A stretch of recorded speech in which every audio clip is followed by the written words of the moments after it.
Hey there. So in other videos, I have talked about whether or not there would be some kind of ramification for people in the future utilizing language like Nazis, alt-Rikers, and on. See, this language is not meant to hurt your fee-fees. This language is meant to damage. It's meant to damage vocation, reputation, and on. It's meant to cost you and yours money. Now, those kinds of things, if you go out and you try to attach them to someone, if you bring stigma, what exactly do you think is going to happen? Here's a question about that. In a lawsuit wherein you see Diversity in Comics filing against Mark Waid after Antarctic Press dropped Jawbreakers' Lost Souls. Now, if you didn't see anything during that, I would encourage you to go out and look up videos of that, because all of that transpired in real time. Mark Waid decided he would go out when people found out that Antarctic Press was going to be publishing this. He decided he would go out, and on his platform, he would try to coerce and intimidate. He got together like that lead villager within Frankenstein. He tried to storm the castle that was AP, saying, hey, what a nice castle you had here. Be ashamed if someone were to say, break everything within it and try to burn it all down. When he did, it was particularly effective, because Antarctic Press went from saying, hey, we're excited about this, to, hey, we're going to drop it. Now, he's talked about this stuff too. He has not been very good at silencing himself. Despite the fact that he deleted all of his Facebook, he just can't stop talking. Here's an interview with Bleeding Cool, for example. When he discussed this, he said, these are his words to Rich Johnson. So, I called the publisher, who I knew to be a good guy, because I suspect there was more to this than, yes, sign us up to make money for the transphobe. You see his language there. And there was. He's a busy man who has a full-time job as well as a publishing house, and he's not much for social media, so it never occurred to him to vet his creators. Why would it? That's an honest mistake to make. As a publisher myself, if I see work I like and want to publish, it doesn't automatically occur to me to just, by the way, make sure the creator is a decent human being. But apparently it ought to. Lesson learned. So he just called him a transphobe and not a decent human being. So I phoned him out of legit concern to warn him that there seemed to be a lot of anger directed at him by fans unhappy that he'd so openly embraced someone whose entire reputation was based on harassment and preaching intolerance and bigotry. Again, how many kind of keywords do you want to put in there? Not warn him like, hey, if you know what's good for you. I'm just saying, warn him as someone who has respect for him, that he may not realize who he's gotten in bed with. So again, what are exactly the differences there? Oh, you don't know who you're in bed with versus, hey, I'm warning you if you don't know what's good for you to do this. And well, that's pretty much what it sounds like he did. But as it turns out, he was way ahead of me. It's not my place to speak for him, but he was appalled that the stores that make his living selling to, were getting harassed. He'd learned an awful lot about his new partner in the previous 24 hours. He and I had a good, productive conversation, listening to one another, disagreeing on some philosophical points, but agreeing on others. Again, by his request, I'm not really at liberty to go into detail about the conversation, other than to make it clear that he'd pretty much come to this conclusion about what to do long before he and I talked, and he'll back me up when I report. At no time did I ask him not to publish the book or ask him not to affiliate with its creator. What do you think the purpose of this conversation is? My purpose, he says, in calling was to discuss, as we did, the potential fallout and how to navigate it. So he's telling him about this guy here is a transphobe and a bigot. He preaches intolerance and on. But of course, he is not really going in, and he's not trying to cost anybody something. No, he's talking about how to navigate the potential fallout if he does it. What exactly is the difference within that? He's trying to say that he didn't talk about leg breaking. He just kind of winked at it. And this goes on from there. It's very interesting to read too, and I would suggest that people check this out. But anyhow, this here is a Bounding Into Comics article, and I would suggest that you check them out as well. They are very good at reporting things that no one else will report, and they'll add in details that other places like Bleeding Cool will casually omit. omit. I like them. I like that John Trent actually goes out and covers this. So anyway, let's pick this up here. Diversity in Comics, aka Richard Meyer, has filed a civil lawsuit against Mark Waid for tortious interference with contract, defamation, and exemplary damages. You know, with that too, tortious interference, we've talked about before. There are plenty of videos out there, but it's a third party basically willfully going in and trying to interfere or damage a relationship, a business one, between two parties. This person, they went in there and they willingly tried to do that. But continuing, Myers is suing for actual damages over $75,000, special damages in form of lost profits approximated by Waid's interference with Myers' contractual relations, exemplary damages, cost of court, and all other relief to which plaintiff Richard Meyer shows himself to be justly entitled. Also, the full document is here, and we also went through it, we being Edwin Boyette and myself. I will link that in the description too, where we go through the entire thing. It takes a while to go through though, so you can check that out. But continuing on here, Meyer's accusation of tortious interference with contract cites his contract with AP, or Antarctic Press, and the fact that they were supposed to publish Jawbreakers and other comic books. The suit claims, quote, Waid either had knowledge of the contract or had knowledge of facts and circumstances that would lead a reasonable person to believe there was a contract in which Meyer had an interest. It goes on to state, quote, Waid induced Antarctic Press to breach its agreement with Meyer. The suit notes, quote, Waid's interference approximately caused injury to Meyer, for which he seeks damages in excess of $75,000. The suit also alleges Waid defamed Meyer. It claims Waid intentionally published statements of fact to his followers and the general public regarding Meyer, including falsely stating that Meyer published the first and last names of comic book store employees to encourage others to harass and threaten them, as well as characterizing Meyer as a racist, serial harasser of minorities, and was affiliated with white supremacists. Those states were false and were published with actual knowledge of or reckless disregard of for statements of falsity. Yes, that's very true within that. The guy knows that this stuff is blatant falsehood. He knows he is trafficking in lies. And yet, within that, Mark Waid still continues on. But continuing here, the suit goes on to claim Waid made exemplary damages against Meyer. It states, Meyer's injuries were the result of Waid's malicious acts. Waid acted with the specific intent to cause substantial injury or harm to Meyer when he interfered with Meyer's contractual relations and defamed Meyer. It continues, Waid had actual subjective awareness of the risk of harm to Meyer, but proceeded nonetheless to defame Meyer and to interfere with Meyer's contractual relations with conscious indifference to Meyer's rights, safety, or welfare. Likewise, when viewed objectively from Waid's perspective, Waid's actions involved an extreme degree of risk considering the probability and magnitude of the potential harm to Meyer. The suit's claim of tortious interference is backed by a timeline of events. At the end of April, Meyer's Jawbreakers Lost Soul campaign had raised over $110,000. By the time the campaign ended on May 9th, 2008, Meyer had, quote, agreed on the terms for publishing Jawbreakers with Antarctic Press. The agreement would see Meyer and Antarctic Press split the profits 50-50 after production cost. So really, when you look at that total, Antarctic Press lost a considerable amount of money within that. But continuing, the suit also notes that AP had agreed conceptually to publish future books written by Meyer, including Iron Sights and future Jawbreaker installments.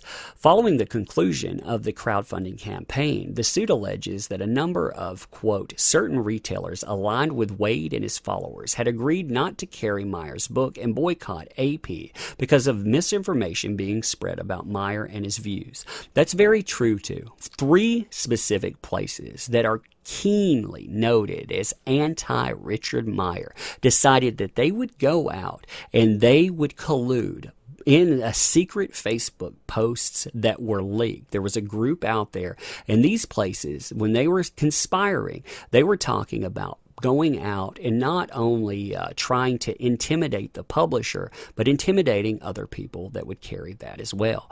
They went out knowingly and willingly wanting to interfere. They wanted to do that. They got caught doing it.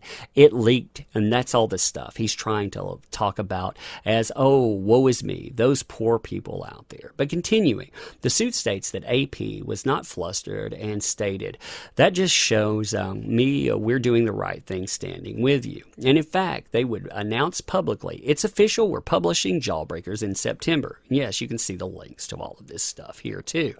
The suit then notes that when Mark Waid and his followers got involved, less than 36 hours after Antarctic Press announcement, Waid tweeted to his followers, I have called in to Antarctic Press. Until I hear back, I'm hesitantly willing to give them the benefit of the doubt that they don't really understand who or what they're getting into business with, which, though it would seem a stretch, is a possibility. If I do hear back, I'll report in. So you note there, I mean, it seems like a stretch they don't know about that guy, but we'll try to hold off and not burn down your business before then.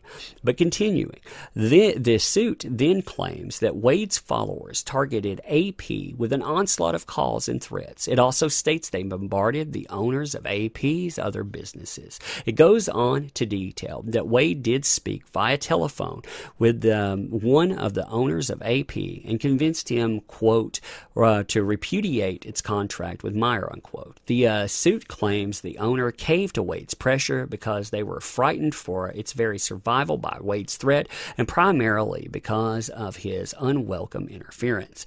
AP would eventually drop Meyer's Jawbreakers in his statement. After careful consideration, it is the decision of AP to not release the comic series Jawbreakers. AP is a staunch believer in creators' rights and giving creators a chance to showcase their creation and allowing that creation to be judged on its merit. Many forces, many of them should be viewed with great trepidation about how our society acts, have led us to this decision. We do not take this decision lightly, as we do believe that there should be separation between art and the artist, and that separation has been blurred in our decision.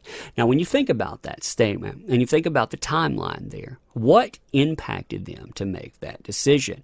They discussed how they were going to stand with Richard Meyer. Then you have this hate mob get together again, where you have one guy leading the hate mob with a torch at play. He tries to burn something down, and you know what? He does that. He thinks that he wins within that, but he knows what he did was bad, to the point that he scrubbed his entire social media profile. He took down his Facebook. He had already taken down his Twitter. He's taken down Twitter before, too, but his Facebook always stands fast, because on Facebook, he can control narratives. He can scrub comments that he doesn't like, but something within that he knew was wrong, to the point that he needed to pull all of that down. Now, you tell me after the fact, and again, go back and look at all of the evidence there, because you can see people talking about it real time.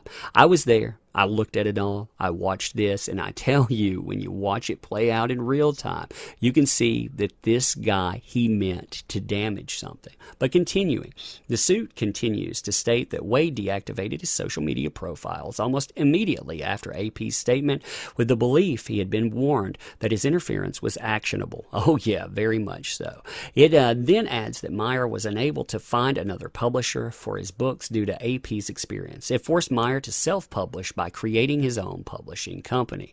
The suit notes that the creation of the company came at significant expense. It also caused a significant delay in the publication of Jawbreakers. Meyer has had to take on the task that Antarctic Press would have performed without Waid's interference. It also limited his ability to pursue other business interests, including to write more comic books. Yeah, if you think about that too. So he is not able to pick up not only AP, AP, but other publishers, because they don't want to take the risk within that. That means that he has to go out. He has to mail everything himself. He has to research the idea. You know, people have been talking about media mail and on. I don't know if you keep up with Twitter or not, but he had to explore that. He had to argue with the post office about it. I mean, it took all of this extra time and things that he would not have had to do himself. Also, when you look at this, I mean, AP decided to pass up on probably one of the biggest books that they had ever seen. Now, when you think about that, why exactly would they do that? And why would other publishers do that too? When they could make that kind of money, why would they decide to pass up? Because they knew exactly what would transpire. If you think about that, and then the next claims here as well. So continuing on this, it also claims that Meyer has been effectively blackballed by the comic book industry. It states no publisher, independent or otherwise, are currently willing to consider working with Meyer on Jawbreakers or for future projects. Not only does it state he's been blackballed, but it also states that Meyer had lost access to conventions and convention panels, and is a direct result of Waid's interference with Meyer's contract with AP and false statements.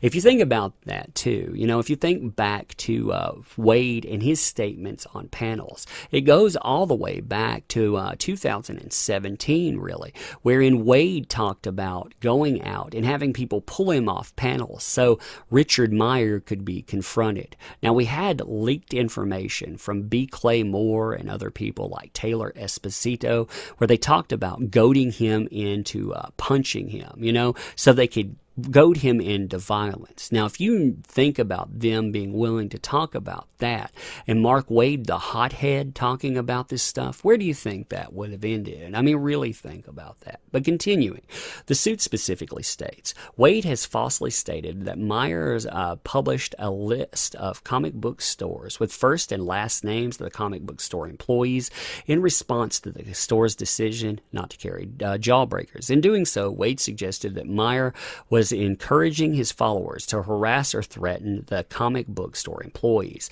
By repeating this false allegation, Waid further alienated Meyer from comic book stores and fans at large in the industry.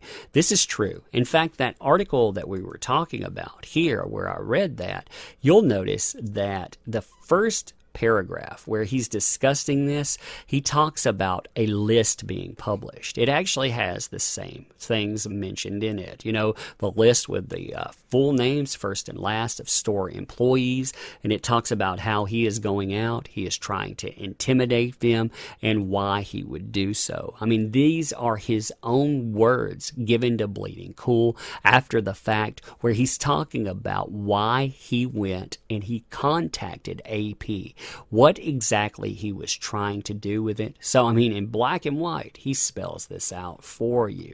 But continuing on with this, Meyer had previously discussed suing Waid back in May after AP revealed that Waid's phone call did affect their decision to drop Jawbreakers' lawsuit. As you can see below, they note that Mark shed more light on the situation and other factors came into play that do involve any staff or freelancer at any other company that led us to this decision. So they say, oh, you know, he did not, nobody at AP contacted Marvel. Mark Waid didn't bully us. He did call and express concern. You know, no letters were sent between us, but Mark shed more light on the situation and other factors came into play that do not involve any staff or freelancers at any company that led us to this decision. So Mark did indeed contact them, and then he decided to fill in even more. Now, you see, he's represented by these folks here, and Mark Waid is represented by Mark Zaid. I actually didn't know about Mark Zaid. I didn't really think that through, you know, that connection. You know, basically he's the big prominent lawyer for whistleblowing and on. But, you know, a suit was filed on September 19th in the U.S. District Court in Austin. Waid's lawyer spoke to Bleeding Cool on it. It said that Mark will aggressively fight this frivolous lawsuit with every legal means available. But at the end of the day, what we have, the greatest favorable impact for him are his actual facts. Mr. Meyer's lawsuit will further reveal to the world world his true nature. There, right there, they're going to go after and try to label him as some kind of hateful bigot. That kind of thing will blow up in their freaking face. Anybody that stands up and looks at this stuff, when they see you labeling people Nazis, alt-Rikers, and on, that kind of thing, that doesn't fly. That doesn't fly in favor of a person. And specifically when you look at it. I also wonder, when you tie in this stuff, what are other companies' obligations within this? How far down the rabbit hole does that go?